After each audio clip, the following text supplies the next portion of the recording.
শেষ হয়েছে দুর্গাপুজো।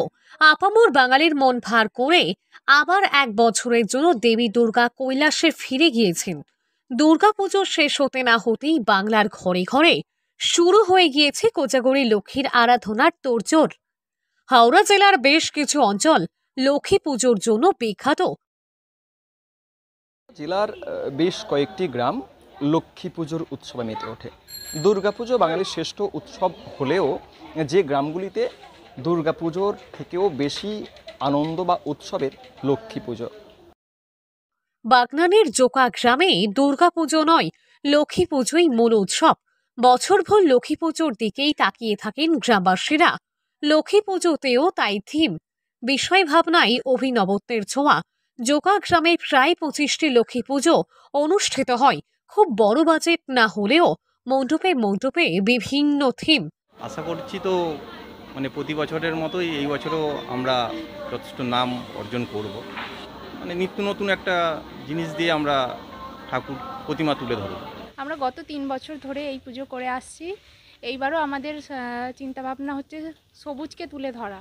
বিশ্ব উষ্ণায়নকে রুখতে গেলে আমাদেরকে সবুজ নিয়েই বাঁচতে হবে। আমাদের সাধারণত কৃষি প্রধান কৃষি প্রধান গ্রাম। এই জন্যে আমাদের সাধারণত দুর্গাপুজো যদিও আমাদের সর্বশ্রেষ্ঠ পুজো, কিন্তু আমরা লক্ষ্মীর আরাধনা বা কৃষি এলাকা বলে আমরা এই পুজোটাকেই শ্রেষ্ঠ বলে মনে করি। জোকা গ্রামের পাশাপাশি বাঙালপুরের একাংশ লক্ষ্মী পুজোর জোয়ারে গা ভাসিয়েছে। গ্রামের অধিকাংশ মানুষের পেশায় কৃষি নির্ভর, তাই দুর্গাপুজোর চেয়েও বড় করে লক্ষ্মী পুজোর আয়োজন হয় এখানে। শহরের থিমের ছোঁয়া লেগেছে গ্রামে। জোকা নবজাগরণ ক্লাব মূলত শিশুদের রামধনু কি তা বোঝাতেই এই থিম বেছে নেওয়া হয়েছে। এখানে মণ্ডপের পাশাপাশি প্রতিমাতেও রয়েছে অভিনবত্বের ছোঁয়া।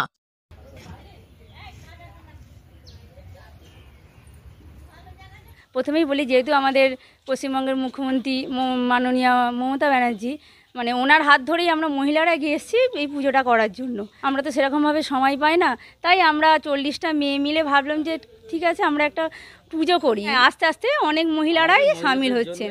তা আমাদের হচ্ছে কৃষি প্রধান এলাকা। তা আমাদের এবারে থিম হচ্ছে আমাদের গ্রামে একসময় চাষ হতো হোগলা, ঠিক আছে? এই হোগলা দিয়েই আমরা আমাদের থিমটাকে তুলে ধরেছি। এতে খুব আনন্দ হয় আমাদের দিদির যে থেকে আমরা একটা মাসের টাকা, ওই টাকাটা আমরা সবাই মিলে দিয়ে আমরা প্রচুর আনন্দ করি এতে। আর এটাই আমাদের এবারে মণ্ডপ সজ্জা আমাদের রামধনু, যেখানে আমাদের যে ছোট থেকে পড়াশোনা করে এসেছি যে রামধনু নিয়ে ওয়াকিবহল থাকে না, কিন্তু সেই জিনিসটাকেই শিশুদের মধ্যে তুলে ধরার জন্য আমরা এই পরিকল্পনাটা করেছি।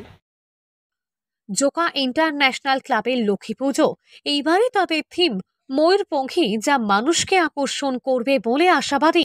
জোকা ক্লাব সৃষ্টি এই পুজো এই বছর 14তম বর্ষে পড়ল।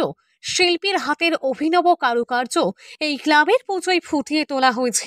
এছাড়াও প্রেমিক সংঘ, একশন কমিটি, শীতলা মাতা পুজো কমিটির পুজো সেরা লক্ষ্মী পুজোগুলোর মধ্যে অন্যতম। জোকা অ্যাকশন কমিটির এবার 52তম বর্ষে পূজা মণ্ডপে ফুটে উঠেছে ঈশ্বরচন্দ্র বিদ্যাসাগরের জীবন কাহিনী। হাওড়া থেকে রাকেশ মাইতির রিপোর্ট, লোকাল 18 বাংলা।